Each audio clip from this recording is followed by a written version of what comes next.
नमस्कार दर्शक बंधु, मु स्मृति स्वागत करुछि आपण मानक मो चैनल क्रिएटिव लाइफ को। आज कहानी नाम हेउछि गुंडुची और मांकड़। तो चलंतु आरंभ करिबा। दिने गोटे मांकड़ गछ डेई पिजुली आंब खाऊ थाए। एमती डेई डेई बुलुछि। ता आखि आगरे पड़गला जे गोटे आत गछरे बहुत आत पाचिछि। से हाथ बढ़ाई देखिला जे से जो डाल रे बसी आत आनी न पारिबारु मन खराब करुथाए। से भाबुथाए जदि डाल को हलै देब तेबे पाचिला आत सब तले पड़ी नष्ट हो जिवो एवं से आत खाई परिबनी। से आत गछटू टिके दूर रे गोटे गुंडुची बसा करी रहिथिला। गुंडुची कथा मने पकई मांकड़ डेई डेई जाए ता पाखरे पहुंची कहला, हे गुंडुची, तुम्हें केते सुंदर केते भल भी, तुमर घर परिवार सब भल तो? गुंडुची कहला, हाँ मौसा सब भल, जहाँ जमिति करे चली जाऊछु। गुंडुचीर भल कथा पचारि मांकड़ भाबिले जे गुंडुची ता सह मिसी खुशी हेउछि। एणु मांकड़ भाबिले जे गुंडुची ता सह संगत हेबा कथा कहले से खुशी हो जिवो एवं मु भी मो काम करे नहीं परिबी। एमिति भाबी मांकड़ गुंडुची को कहला, तुम्हें केवल सुंदर एवं भल एतिकी नुह, तुम्हें बहुत बुद्धिया भी। एणु मु तुम सह सांग हेबाकु चाहूछि। गुंडुची एकथा सुनी मने मने भाबिला जे मांकड़ ताठू बड़ बहुत बड़, ता सह सांग हेले सी भी केबे गुंडुची को सहाय्य करि पारे। ता सह सांग हेले जदि केही गुंडुची को शत्रु भावे देखाए कि केही ताकू धमकाए तेबे मांकड़ को एकथा कहीदेव एवं मांकड़ कथा शुणी से निश्चय डरिब। पुणी मांकड़ ता सह सांग हेबाको प्रथमे मांकड़ ता तरफ प्रस्ताव देइछि। जदि केही जन को सांग हेबार कथा ता पटरु कहूछि ताको मना करिबा ठीक हेबा नाही। गुंडुची मन रे एमिति आसीबारु से मांकड़ को कहिला, मौसा तुमे बड़ हेले भी मो सह सांग हेबाको हाथ बढ़ेइछ। एणु मु तुमर प्रस्ताव को खूब आदर रे ग्रहण करुछि। मांकड़ खूब खुशी हे कहिला, गुंडुची तू मते आउ मौसा बोली डाकिबनी। मु तुमर सांग हेला परे एई मौसा पुत्र कथा उठाओ ना। तुमे एणिकी मते सांग बोली डाकिब। सांग संपर्क बहुत बड़, एणु तुमे मो सह सांग बोली कथबार्ता एवं व्यवहार करिब। एणिकी दरकार बेले मु तुमको सहाय्य करिबी एवं मोर दरकार बेले मु भी तुमे भी मते सहाय्य करिब। मांकड़ कथारे गुंडुची हौ कही ता घर को जीवा को बाहरिला।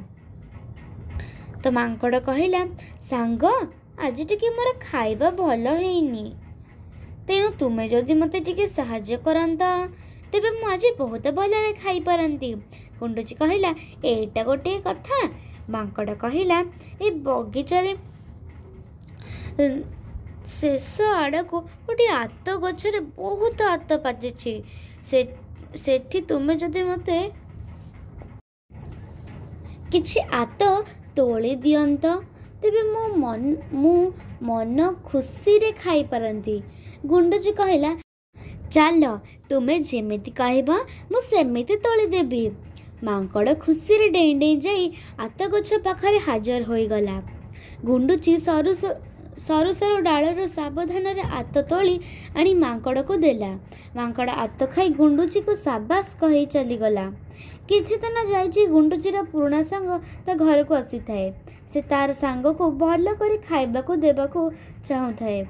से जो पणस गछरे बसा करी थाए से पणस गछ मूल रे गोटे बड़ पणस पाछि थाए, किंतु पणस उपरे कंटा भଳି थिबारु गुंडुची पणस खाइबा को साहस करि पारलानी।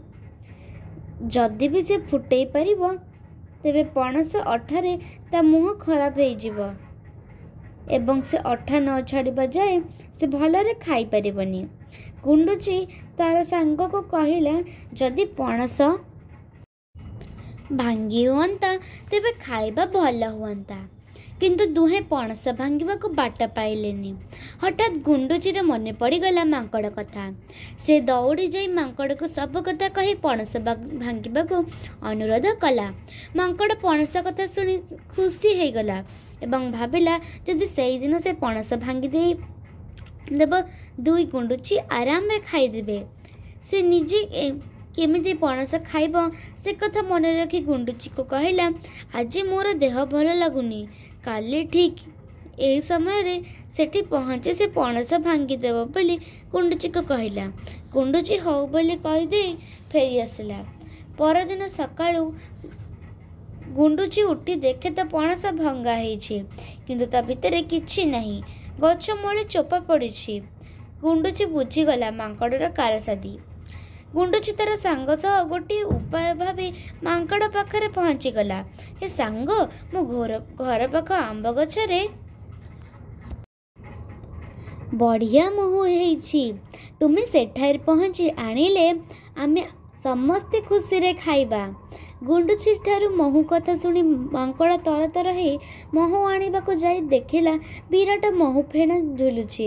ସେ ସଙ୍ଗେ ସଙ୍ଗେ ଯାଇ ମହୁ ଫେଣା ଯେମିତି ଭାଙ୍ଗିଛି ମହୁମାଛି ତାକୁ ଗୋଡ଼େଇ ଗୋଡ଼େଇ ବିନ୍ଧି ଦେଲେ। ମାଙ୍କଡ଼ ଡରି ମହୁମାଛି ବିନ୍ଧା ଖାଇ ବହୁତ ଦୂରକୁ ପଳେଇଲା। ମହୁ ଫେଣା ତଳେ ପଡ଼ିଯିବାରୁ ମହୁମାଛି ଗୁଡ଼ିକ ବି ଛାଡ଼ି ପଳେଇଲେ। ଗୁଣ୍ଡୁଚି ତା ସହ ଆରାମରେ ମହୁ ଖାଇ ଖୁବ୍ ଖୁସି ହେଲେ। ମାଙ୍କଡ଼ର ଦେହ ବିନ୍ଧିବା ବେଳେ ଭାବୁଥାଏ ଯେ ସାଙ୍ଗକୁ ଠକିଲେ କେବେ ନା କେବେ କଷ୍ଟ ଭୋଗିବାକୁ ହେବ। ସାଙ୍ଗ ସହ କାରସାଦି କଲେ ତାର ଫଳ ଦିନେ ନା ଦିନେ ଭୋଗ କରିବାକୁ ପଡ଼ିବ। ଦର୍ଶକ ବନ୍ଧୁ, ଆଜିର ଭିଡ଼ିଓଟି ଆପଣମାନଙ୍କୁ କେମିତି ଲାଗିଲା କମେଣ୍ଟରେ ନିଶ୍ଚିତ ଭାବେ ଜଣାଇବେ। ଆଜି ପାଇଁ ଏତିକି, ରହିଲି, ନମସ୍କାର, ଜୟ ଜଗନ୍ନାଥ।